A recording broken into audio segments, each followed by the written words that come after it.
Bonjour. Aujourd'hui, je vais te présenter 3 livres qui vont t'émouvoir, te toucher, te bouleverser, te tordre les intestins. C'était peut-être pas la bonne expression, ça. J'en rajoute peut-être un peu, Ces livres sont pleins d'émotions, mais ils ne m'ont pas non plus fait verser toutes les larmes de mon corps. Mais il me fallait un thème, un axe pour aborder cette vidéo, et comme je trouvais que justement les 3 livres que je vais vous présenter ont cette émotion en eux, ont quelque chose qui m'ont vraiment touchée de façon différente à chaque fois, mais ils m'ont touchée, donc j'avais envie de te parler de ça. Et en fait, dans ces livres, il y en a vraiment un qui m'a extrêmement touchée, pour lequel j'ai vraiment versé une larme. Évidemment, c'est le livre que j'ai mis à la toute fin de cette vidéo.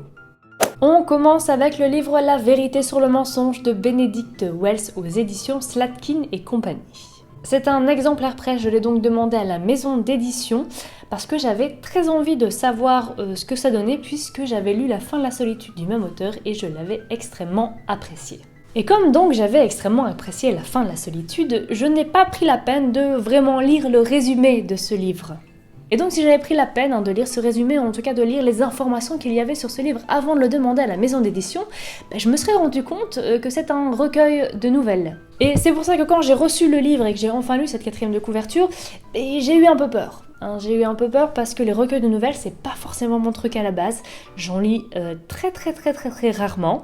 Et les seuls que j'ai lus, je n'ai pas forcément apprécié. Et puis j'ai commencé la lecture, parce que je me suis dit pourquoi pas, et puis comme j'ai demandé le livre, je me suis dit on va quand même tenter la lecture. Et j'ai eu raison.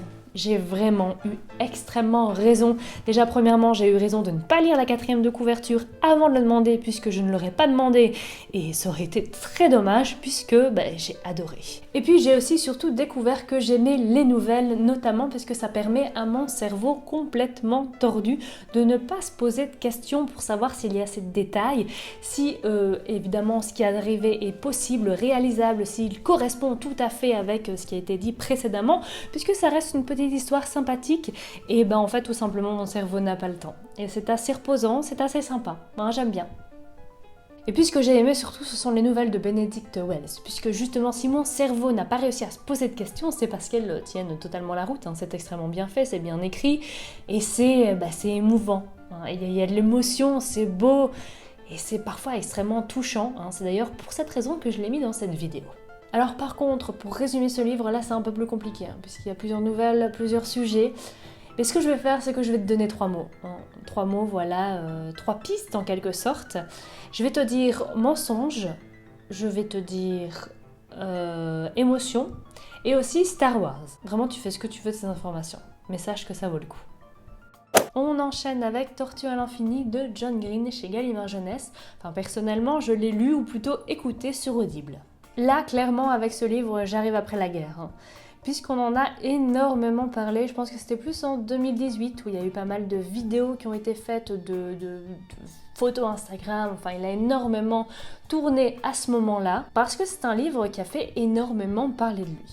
Je vous avoue que sur le coup, j'avais envie de le lire, mais je comprenais pas forcément l'engouement qu'il y avait autour, parce que quand je lisais le résumé, ça me paraissait pas non plus très folichon, quoi.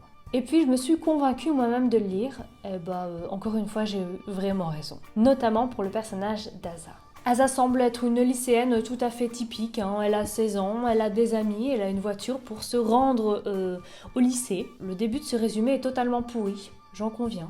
Et puis il y a un milliardaire qui disparaît, notamment parce que il aurait eu quelques problèmes au niveau du fisc, quelque chose comme ça, il n'y avait pas de l'argent très propre là-dedans, et puis voilà, il disparaît. Il se trouve que ce milliardaire qui disparaît, c'est le père d'un jeune homme qui est au lycée avec Asa, mais surtout qu'elle a connu, notamment puisqu'elle l'a connu en été, voilà, comme ça, ils se connaissaient plus ou moins. Et puis avec sa copine Daisy, elle décide en fait de finalement enquêter pour savoir ce qu'est devenu ce milliardaire. Donc je vous dis comme ça, le résumé, même si je l'ai certes pas très bien fait, je vous avoue que c'est pas le meilleur résumé que j'ai fait de ma vie, mais c'est pas très emballant, quoi, disons-le. Mais c'est pas vraiment ça qui est intéressant, justement. Là, c'est un peu l'intrigue, le fil rouge qu'on a un peu dans pas mal de romans young adultes. C'est un peu bateau, un peu basique. Et puis, on a le personnage d'Asa. Et c'est ça qui donne toute la la profondeur en fait à ce livre. Puisque Asa, depuis qu'elle est toute petite, a une pathologie psychique. Elle se pose un nombre de questions impressionnantes tout au long de la journée et elle a énormément d'angoisse, de toc et je peux la comprendre quand même un petit peu. Alors non, c'est pas l'émotion en parlant de ce livre qui arrive, c'est que je viens juste de tousser, à m'étouffer, jusqu'à m'étouffer. Parce que ce que je voulais vous dire, c'est que, voilà, dans ce livre, c'est un peu, ça paraît très classique, très young adult, comme j'ai dit, et finalement, on va aborder toute la complexité d'une maladie mentale. Et le dernier et le plus émouvant pour la fin, Des souris et des hommes de John Steinbeck.